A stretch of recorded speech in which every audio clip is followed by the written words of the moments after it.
가사를 정확히 전달 못 받겠어요. 근데 이제 그 마지막 부분에 성도여 이 복음 전하라. 영광의 때가 곧 올 텐데 그때까지 복음을 전하라. 남은 자여 창조주 전하라. 이런 메시지인 것 같아요. 우리가 한 주간 동안 힘써야 될 내용인 줄로 믿습니다. 하나님의 영광을 보는 그날까지 최선을 다해서 복음을 전해서 한 영혼이라도 더 주께 돌아오도록, 그래서 이 나라에서 저 나라에까지 복음을 전하는 거룩한 사역에 힘쓰는 저와 여러분 되시기를 축원합니다. 이제 가을이 성큼 다가왔습니다. 우리가 이 추석이 끝나게 되면 가을이 점점 깊어지는데 이제 단풍이 들게 되고 또 하늘도 파랗게 정말 눈이 시리도록 그렇게 높은 하늘을 우리가 경험을 할 수가 있고, 날씨도 너무 선선하고 좋아서 나들이 하기도 좋은 이 가을이 됐습니다. 가을은 나름대로 굉장히 아름다운 부분들이 많죠. 근데 사실 가을만 아름다운 게 아니에요. 하나님이 창조해 놓으신 모든 세계는 봄, 여름, 가을, 겨울 뭐 따질 것 없습니다. 다 아름답다고 보면 됩니다. 봄은 봄대로, 여름은 여름대로, 가을과 겨울은 또 그 나름대로 아름다움이 있어요. 하나님이 창조하신 모든 것에는 아름답지 않은 것이 하나도 없음을 믿습니다. 감사함으로 받고 정말 기쁨으로 받으면 너무너무 아름다운 거예요. 자, 그래서 성경에 보면은 하나님이 천지 만물을 창조하시고 마지막에 하신 말씀이 무슨 말씀이에요? 보시기에 심히 좋았더라. 그 말씀하세요. 그냥 모든 것 창조하시고 보시기에 좋았더라, 좋았더라. 마지막 인간을 창조하시고 난 다음에도 보시기에 심히 좋았더라. 이렇게 말씀을 하세요. 하나님 보시기에 좋은 건 아름다운 거죠. 여러분, 우리가 아름다움이라고 하는 말을 자주 씁니다만은, 그러나 그 개념이라고 하는 건 그렇게 간단치 않아요. 무엇이 아름다우냐? 이 세상에서 사람들이 바라보는 그 시선의 기준에 따라서 아름답고 아름답지 않고 그럴 수 있어요. 그래서 우리나라에는 정말 아름다운 미녀가 다른 나라에 가면은 별로 그렇게 아름답지 않게 보여요. 그 나라 사람은 진짜 아름답게 보는데 우리나라 사람은 별로예요. 아프리카 사람들 보세요. 이 입술에다가 이렇게 접시 같은 걸 이렇게 큰 거 핀 사람을 아름답다고 그러잖아요. 그게 미인이에요. 또 어디 그 부족들은요, 이 결혼할 때 최고 뚱뚱해야 돼. 그래야 그게 아름다운 거야. 근데 우리는 이게 바라보는 기준이 다르기 때문에 삐좀 마른 사람만 예쁘다고 그러는 사람도 있고요. 그래서 우리들은 이 기준이 조금 애매하긴 합니다만은 성경의 기준에서, 성경을 기준으로 해서 아름다움이라고 하는 건 분명합니다. 그건 뭐냐? 하나님의 질서와 조화예요. 하나님의 질서와 조화가 가장 아름다운 겁니다. 그런데 우리 인간들이요, 이 하나님의 에덴 동산 만들어 놓은 그 하나님의 질서를 깨트려 버립니다. 아담과 하와가 범죄함으로 말미암아 이 질서를 깨트려 버려요. 질서가 깨졌다는 것은 조화가 깨졌다는 말이고, 아름다움이 깨져버렸다는 거예요. 아름다움이 깨졌어. 그때부터 이제 가시덤불이 나오기 시작하죠. 엉겅퀴가 나오기 시작합니다. 그래서 사람이 인생이 살 때의 남자는요, 이마에 땀을 구슬처럼 그냥 흘러내려야 먹고 살 수가 있어요. 여자는 태산의 고통을 당해야 돼요. 이게 바로 범죄한 사람들, 하나님의 질서가 끼어진 사람들에게 주어지는 고통과 아픔입니다. 그냥 아름답지 않은 거예요, 그 모습은. 이때부터 우리 인간은 살아갈 때 가시덤불과 엉겅퀴와 더불어서 공존하는 삶을 살아갑니다. 이때부터는 정말 밝은 빛과 어두움이 공존을 해요. 그전에는 어두움은 없었어요. 근데 빛과 어두움이 공존을 하고 또 선과 악이 공존을 해요, 이 세상은. 그 다음에 진리와 비진리가 함께 공존을 합니다. 이런 세상을 우리가 범죄한 이후에 이 아름다움이 깨져버린 그 삶 속에 이 두 가지가 공존을 하고 있는 겁니다. 여러분이 아무리 아름다운 정원을 갖고 보세요. 거긴 반드시 뭐가 나? 잡초가 나게 돼 있어요. 잡초가. 내가 오전에도 얘기했는데, 우리 집사람이 여기 집사람만 막 갖고 계십니까만, 계단에 이 화단이라든가 저 아래 무슨 뭐 이런 꽃밭이라든가 이런 걸 봄이 되면 가을이 되면 늘 가꿉니다만은 아무리 좋은 꽃을 갖다가 심어놔도 반드시 거기에 뭐가 나요? 잡초가 나. 맨날 잡초 뽑다 볼일 다 보는 거야.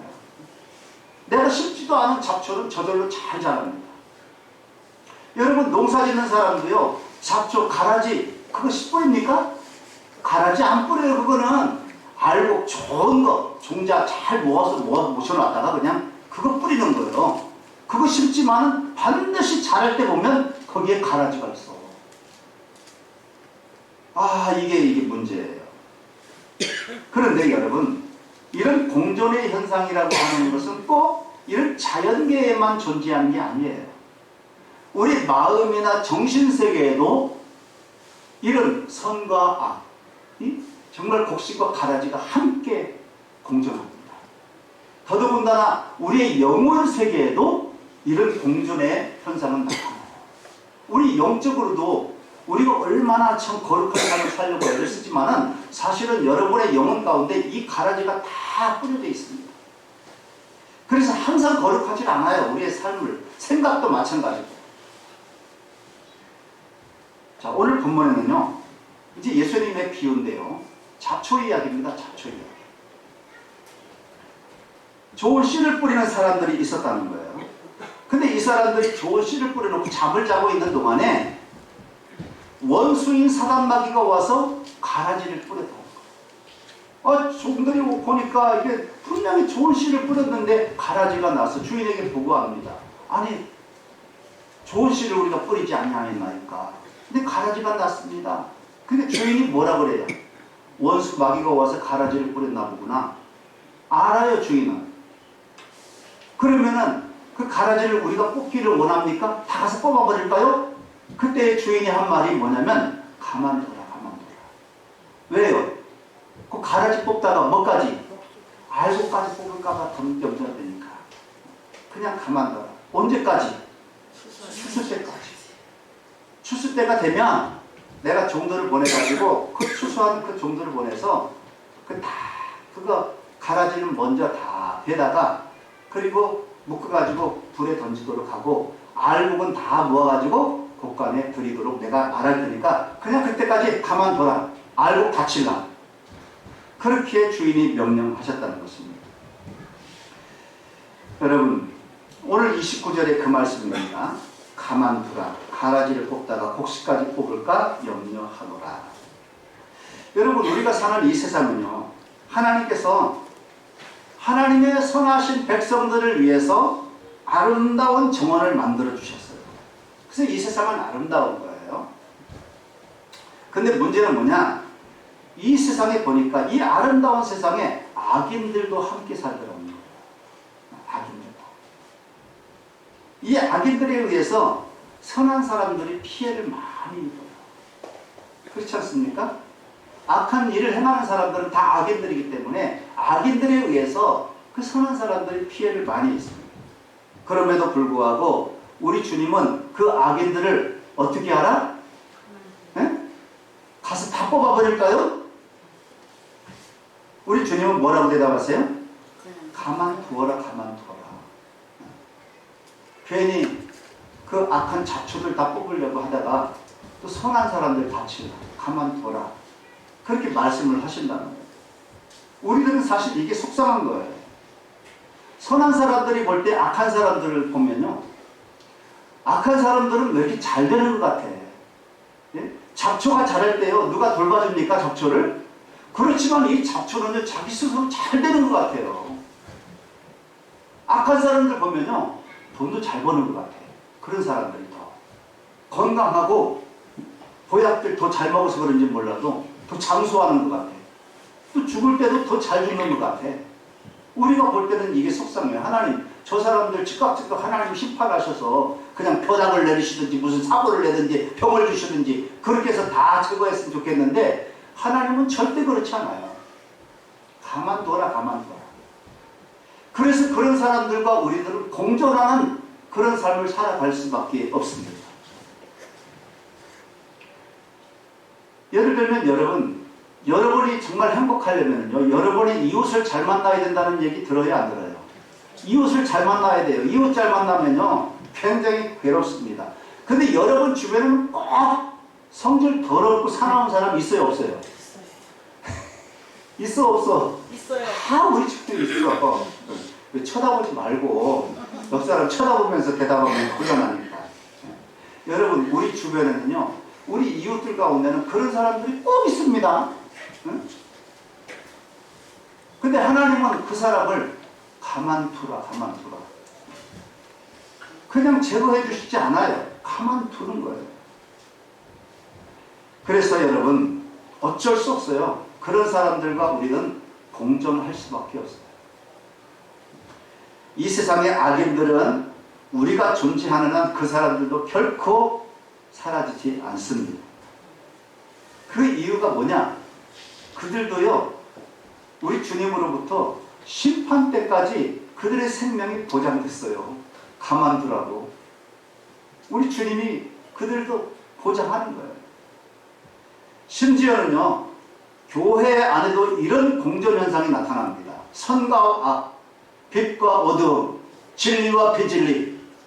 이것이 교회 안에도 존재해요. 생각해보면 여러분, 교회가 어떤 곳입니까?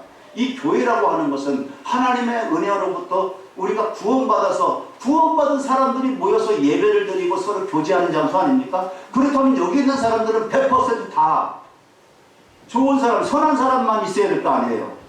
근데 그렇습니까? 물론 다 선한 사람이라고 그렇게 인정을 해주면 좋겠지만 그렇지 못한 사람도 있어요. 하나님이 보실 때 정말 믿음이 참 좋은 사람이 있는가 하면 그렇지 못한 사람도 있다 그 말이에요. 너무 정말 영적으로 하나님의 자녀답게 일꾼답게 그렇게 성숙한 사람들만 있었으면 좋겠는데 너무 육신적인 사람도 많이 있어요. 이 교회 안에는 그래서 항상 그렇게 두 존재가 공존하는 현상이 나타나고 있습니다. 그 이유가 뭐냐? 누군가가 가라지를 뿌려놨기 때문에 그 누군가가 누구냐? 원수 마귀라는 거예요. 오늘 말씀에 보면 여기도 가라지가 있어요. 여러분, 목사라고 해서 항상 천사입니까? 네? 목사는 천사예요? 이렇게 하기도 좀 그렇고 이렇게 하기도 그렇고 가만히 있는 거죠. 여러분, 목사나 장로나 권사나 집사들도 다 천사 아니에요. 때로는 천사 같을 때도 있지만은 때로는 정말 마귀 같을 때도 있어. 그런 존재도 있다 그 말이에요. 여러분, 심지어는요, 예수님의 12 제자 가운데도 가라지가 있었잖아요. 예수님은 그 가라지 누군지 알았어요? 몰랐어요? 알았어요. 만약에 예수님의 제자가 수천 명, 수만 명 됐다 그러면 그 중에서 아주 일부 정도는 가라지가 있을 수도 있지. 그렇게 생각할 수 있지만 예수님의 12제자, 그 초미니 공동체 아니에요, 그거? 근데 그 가운데도 가라지가 있더라 그 말이에요. 또 우리 예수님은 그 가라지를 다 알고 있었지만 뽑아냈어요? 안 뽑아냈어요? 안 뽑아냈어요. 3년 반 동안 예수님이 그 다른 12제자와 더불어 똑같이 데리고 다녔습니다. 먹고 자고 똑같이 했어요. 어디 가면 꼭 데리고 왔어, 그 사람. 응? 더군다나 예수님의 물질, 그 영뽑기를 맡아놓은 사람이 그 사람이야.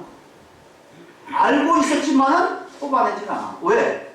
아직 믿음이 연약하고 사명으로 완전히 무장되지 못한 그 다른 제자들이 혹시 그거 뽑아내다가 그 사람들 다칠까봐, 혹시 시험 들까봐.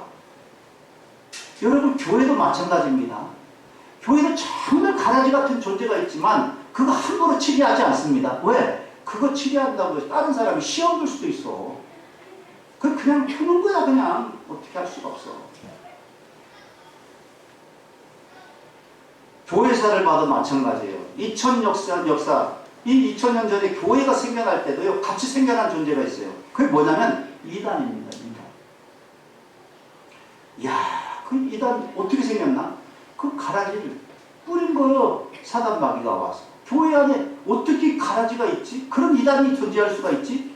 사단 마귀가 그 교회 안에 가라지를 뿌리니까 이단이 나오더라 그 말입니다. 그래서 얼마나 많은 교회를 어렵게 하고 어지럽게 만들었는지 몰라요. 오늘날도 마찬가지입니다.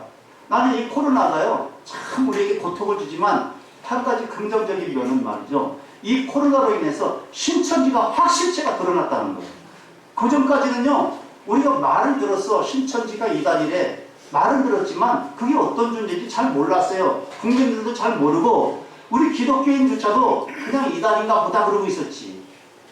그러나 이 코로나가 처음에 창궐하기 시작할 때 이 창궐하는데 아주 혁혁한 공을 세웠던 존재가 바로 이 신천지야. 그래서 그때 신천지가 드러나서 이단으로 빠져나가는 그 일을 그나마 막을 수가 있는 거예요. 지금도 신천지는요, 활발하게 활동합니다. 얼마나 강하게 그들은 훈련하는지 몰라요. 이단인데도 불구하고. 그런데 여러분, 가만 두어라. 우리 예수님은 그것도 가만 두어라. 왜 그런지 아세요? 이거 이단들은요, 끝까지 가지 않습니다. 살아났다가 다 나타났다가 사라지고 나타났다가 사라지고 그런 거예요. 영원한 것은 우리 하나님의 교회인 줄로 믿습니다. 네. 여러분, 이단들은요, 가만 두어도 저절로 다 사라져요. 여러분, 가룟 유다 보세요. 가룟 유다 시간이 지나니까 자기 실체가 드러내잖아요. 드러나고 결국에는 자기 스스로 목을 메고 그냥 아웃되는 거예요. 이거 예수님이 그렇게 뽑아낸 건 아닙니다. 가라지는 언젠가는 다 그렇게 처벌받는 거예요. 가만 두어도 하나님의 심판을 받게 되는 거예요. 추수라고 하는 심판대를 말하는 건데 이 심판대는 알곡과 가라지가 완전히 분리가 되기 때문에 걱정하지 않아도 괜찮습니다. 근데 여러분, 참 우리가 경각심을 가지고 들어야 될 건 뭐냐면 이 공전현상, 악과 선, 그리고 진리와 비진리, 이 빛과 어두움, 이것이 공존하는 현상이요, 우리 영혼에도 있다는 거예요. 이게 중요한 겁니다. 저와 여러분의 영혼도 하나님이 정말 우리 하나님이 사랑하시는 백성들, 자녀들에게 아름다운 정원으로서의 영혼을 우리에게 허락해 주셨는데, 그런데 그 영혼 가운데도 사단마귀가 가라지를 뿌리더라는 말이에요. 그렇기 때문에 내 영혼이 자꾸만 불순하고 탐욕과 욕망과 시기와 거짓으로 가득하고 거역기가 막 있고, 하나님의 말씀에 대해서 이런 거 다 사단마귀가 뿌려놓은 가라지입니다. 가라지. 사도 바울도 이것 때문에 얼마나 많은 고민을 했는지 몰라요. 자, 사도 바울의 한번 탄식을 한번 같이 읽어보겠습니다. 로마서 7장 21절에서 24절 다 같이 시작. 그러므로 내가 한 법을, 다 같이 시작. 그러므로 내가 한 법을 깨달았노니 곧 선을 행하기 원하는 나에게 악이 함께 있는 것이로다. 내 속사람으로는 하나님의 법을 즐거워하되 내 지체 속에서 한 다른 법이 내 마음의 법과 싸워 내 지체 속에 있는 죄의 법으로 나를 사로잡는 것을 보는다. 오호라, 나는 공고한 사람이로나 이 상황의 문에서 누가 나를 건져하랴. 이게 우리의 고민이에요. 여러분, 하나님은 우리의 행복한 삶을 위해서 우리 영혼의 아름다운 그런 정원을 만들어 주셨어요.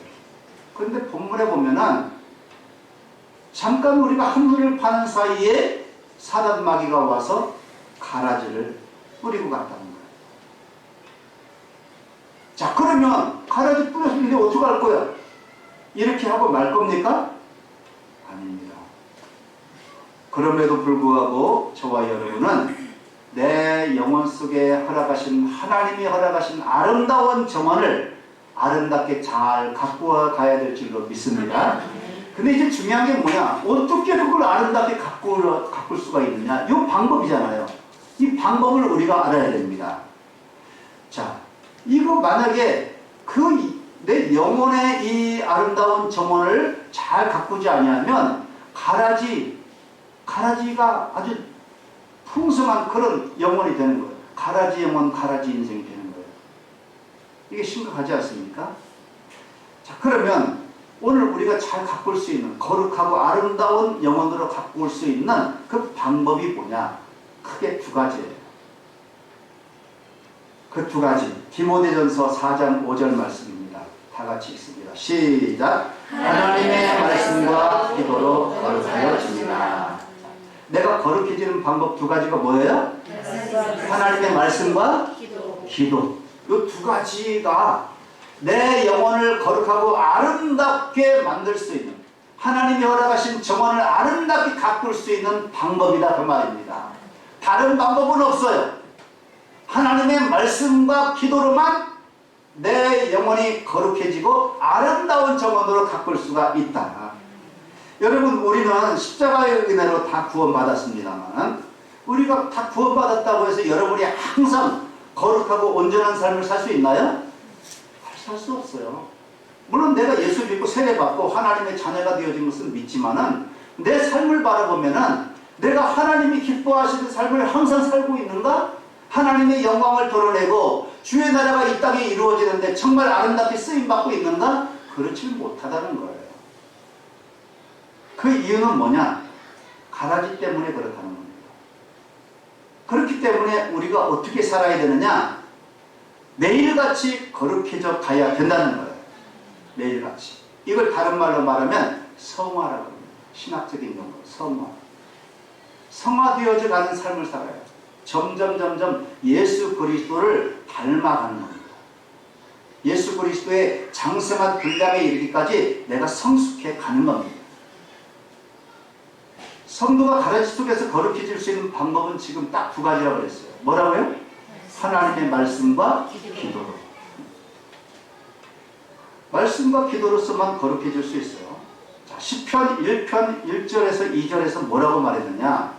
다 같이 한번 읽어볼까요? 시작. 복 있는 사람은 악인들의 길을 따르지 아니하며 죄인들의 길에 서지 아니하며 오만한 자들의 자리에 앉지 아니하고 오직 여호와의 율법을 즐거워하여 그의 율법을 주야로 묵상하느니라. 여기 보면요, 악인들이 나오고 죄인들이 나오고 오만한 자들이 나오고, 근데 나 이런 사람들은 어떤 사람들이냐? 가라지 같은 사람들이에요. 가라지.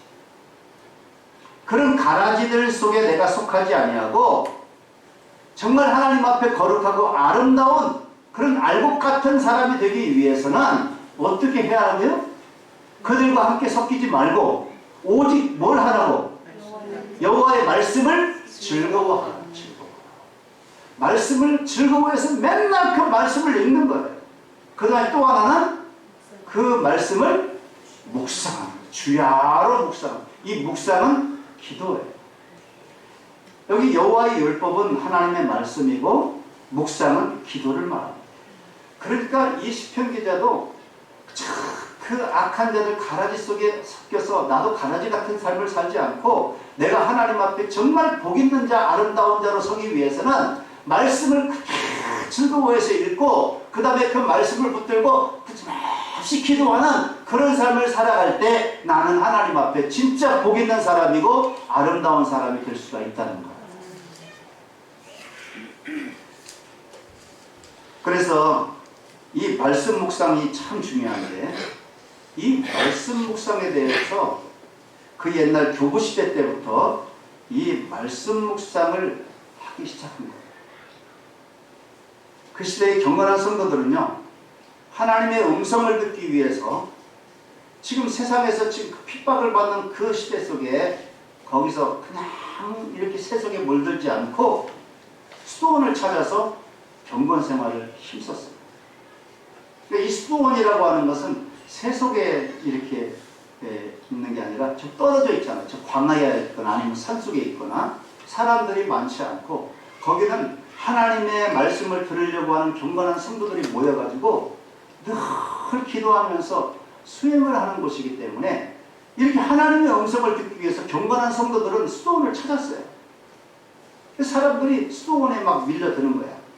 근데 그때 귀고 이세라고 하는 수도원 원장이 있었는데 수도원에 막 사람들이 몰려들어 하나님의 음성을 듣기를 원했어. 그래서 이 사람들로 하여금 어떻게 하면 하나님의 음성을 들을 수가 있게 할까? 이걸 연구하기 시작합니다. 이 귀고 이세 원장이.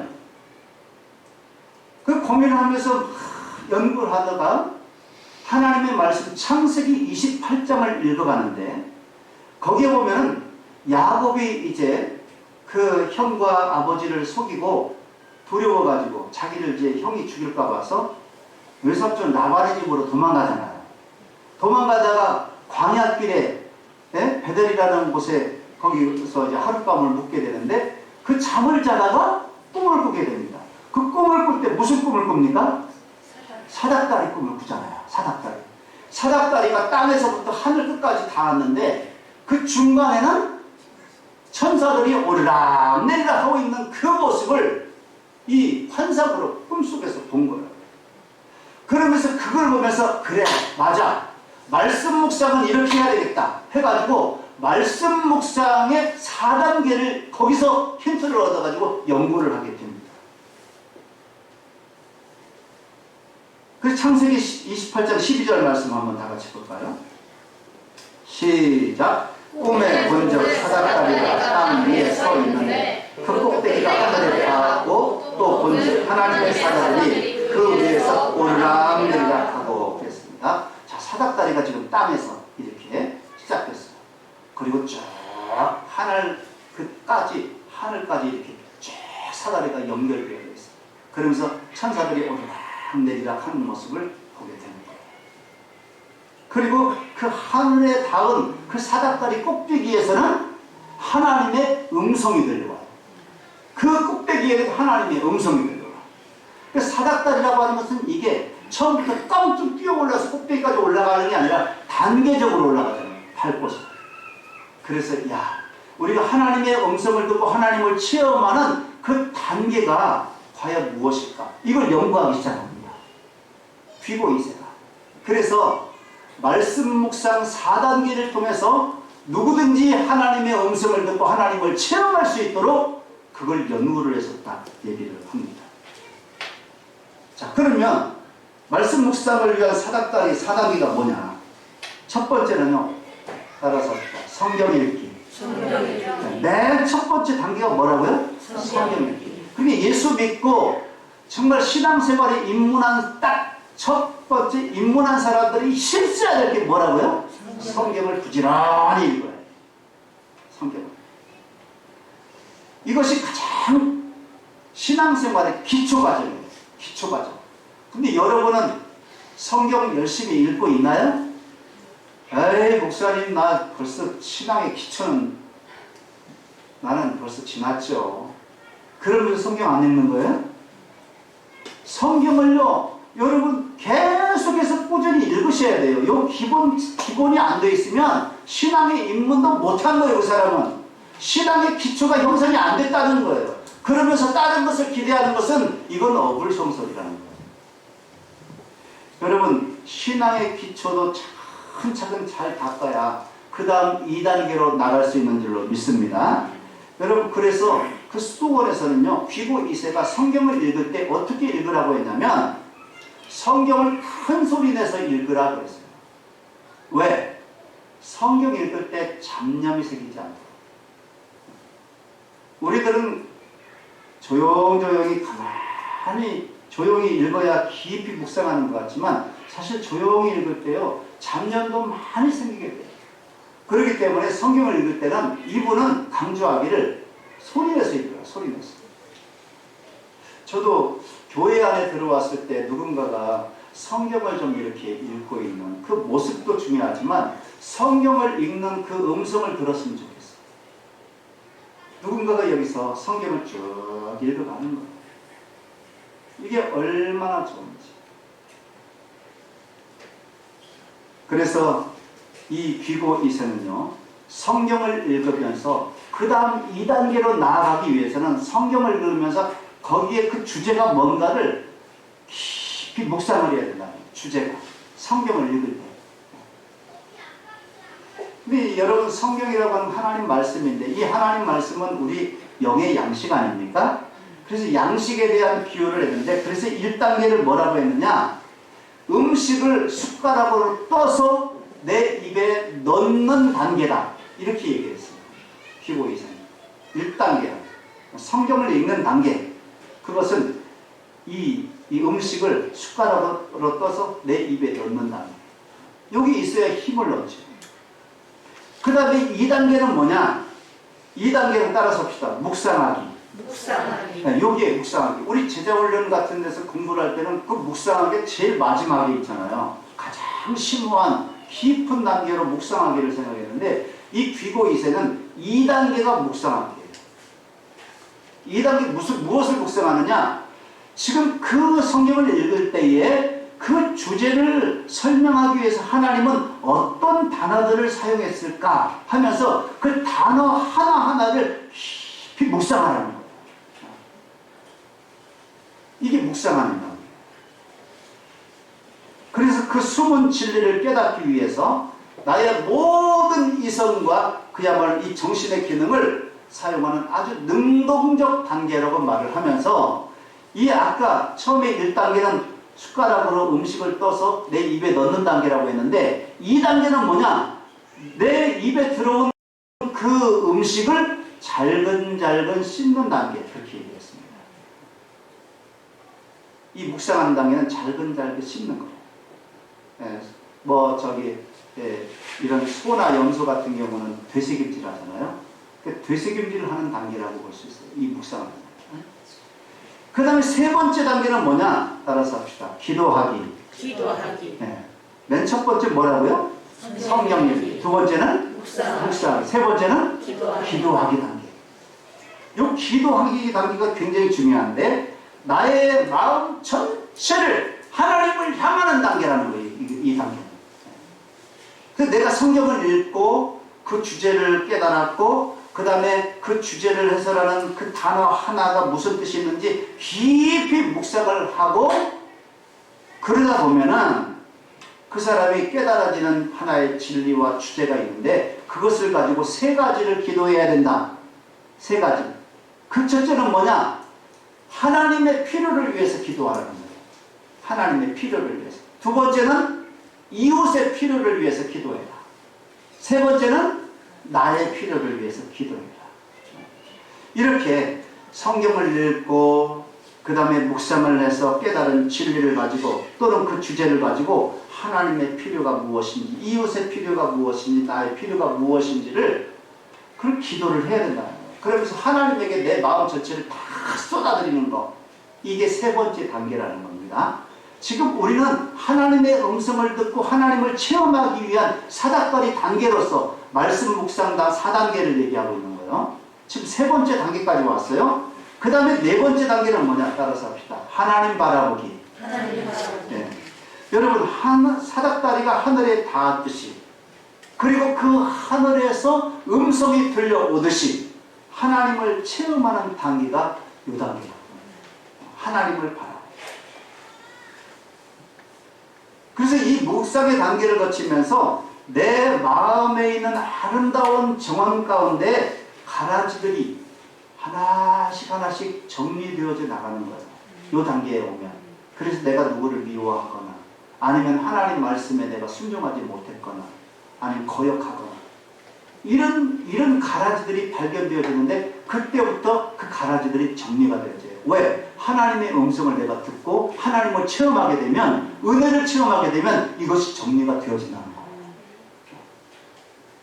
근데 여기까지 오지 못하면 이런 가라지들을 정리할 수가 없어요.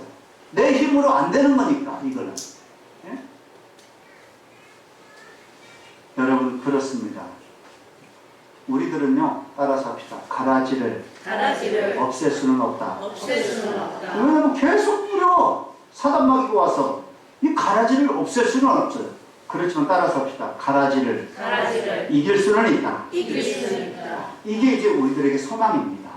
우리 하나님은 그냥 가라지는 가만 두어라라고 했지만은 그 가라지 속에 내가 파묻혀서 가라지 인생이 되면 안 되고 그 가라지를 이길 수 있는 능력을 주신 거예요. 무엇을 통해서? 말씀과 기도를 통해서.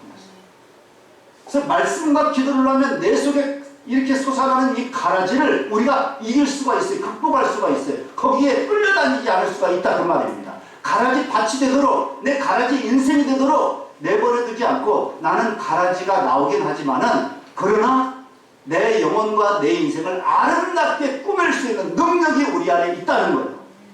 우리 하나님은 그 비결을 가르쳐 주셨는데 그 두 가지가 뭐라고요? 말씀과 기도라는 거예요.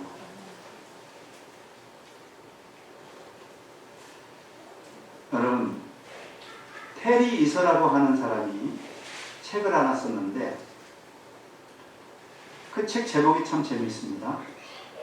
작업복을 입으신 하나님, 작업복을 입으신 하나님. 그 내용에 보면은 이 테리 이서가 자기가 경험한 경험담을 그 한 편에 기록을 해놨는데 이런 내용입니다. 이제 이서가 살고 있는 그 동네에 새로운 환경미화원이 왔어요.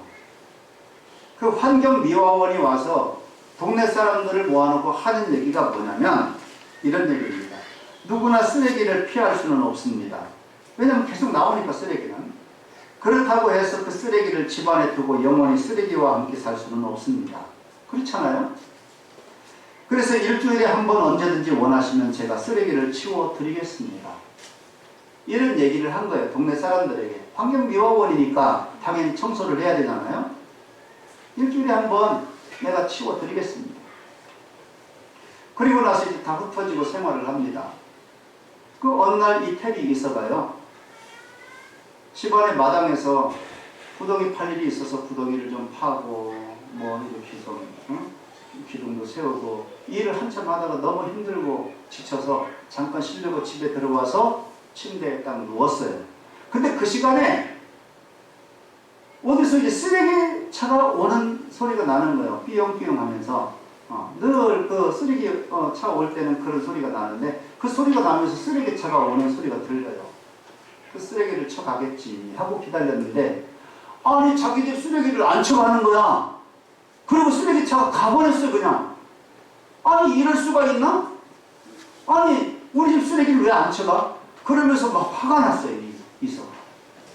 그래가지고 다음 주에 내가 오기만 하면 내가 단단히 따질 테니까. 그렇게 막 화가 나가지고 일주일 동안 그 쓰레기들하고 같이 동거를 하고 있습니다. 냄새가 얼마나 나고 지저분하고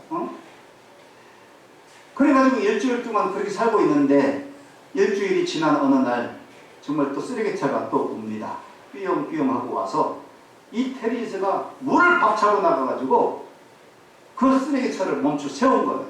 그러면서 환경미화원 내려오라고.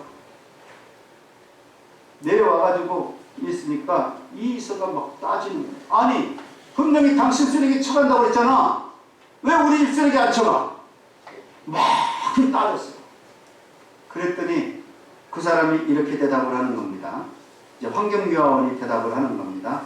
선생님, 쓰레기를 큰 길 차도까지 가지고 나오셔야지요. 내가 마음대로 선생님의 집에 들어가서 문을 열고 들어가서 선생님의 쓰레기에 손을 댈 수는 없습니다. 이건 규칙입니다. 그렇게 할 수가 없습니다. 원하시면 쓰레기를 밖으로 가지고 나오세요. 그러면 제가 얼마든지 치워드리겠습니다. 그렇게 테리 이서가 잘못한 건 뭐예요? 자기 집안의 쓰레기를 그냥 잔뜩 쌓아놓고 이걸 밖으로 내놓지를 않아요. 안 했기 때문에 그 환경미화원은 처할 수가 없는 거야. 집안에 있는 쓰레기까지 어떻게 처갑니까? 그거 들어가면 도둑이야. 그거는 들어갈 수가 없어요. 쓰레기는 반드시 누가 내놔야 돼? 그 쓰레기를 치워지기를 원하는 사람이 쓰레기를 분리수거 해가지고 밖으로 내놔야 됩니다. 그러면 미화원이 청소해 가죠. 여러분 이걸 간증하면서 거기에 교훈하는 내용이 뭐냐면 이건 우리의 영적인 원리와 똑같다는 겁니다. 내 마음의 쓰레기들, 이 가라지들을 내가 내놓지 아니하면 우리 주님은 그걸 치울 수가 없다는 겁니다. 그런데 우리 주님은요, 환경미화원이 입고 있는 그 작업복을 입고 있어요. 왜? 쓰레기 내놓으면 쳐가려고. 여러분 어떻게 하나님이 그런 작업복을 입고 계시겠어요? 그렇지만 하나님의 역할은 우리가 그런 더럽고 나를 고통스럽게 하는 이런 가라지 같은 것들, 쓰레기들을 내놓기만 하면 우리 주님은 다 치워주신다는 거예요. 그런데 문제는 내놓지 않으면 건들 수가 없다는 것입니다. 여러분, 주님 앞에 여러분을 괴롭게 하고 지저분하게 하고 정말 곤란하게 하는 그런 더러운 쓰레기와 가라지들을 주님 앞에 다 내어놓으시길 바랍니다. 그럼 주님은요 얼마든지 치워주세요. 주님은 그 쓰레기들 다 처리해 주실 거예요. 그래서 올 가을에 여러분들의 마음의 정원을 가장 멋있고 아름답게 그렇게 가꾸고 회복하는 귀한 역사가 있기를 주님의 이름으로 축원합니다. 오늘은 아주 간단한 내용이었습니다. 오늘 하나님께서 허락하신 이 우리 영혼, 우리 가정, 우리 교회 안에도 이런 두 가지 존재가 공존하고 있는데 그럼에도 불구하고 아름답게 가꾸어야 될 사명이 우리에게 있습니다. 그 비결은 말씀과 기도로서 가능하다고 했습니다. 우리 주님 앞에 이 더러운 것들 다 내놓으시면서 날마다 하나님의 말씀을 읽고 또 하나님을 바라보며 열심히 기도함으로 말미암아 여러분의 심령뿐만 아니라 여러분의 가정과 우리 교회도 정말 거룩하고 아름다운 정원이 되어지길 주님의 이름으로 축원합니다. 기도하겠습니다.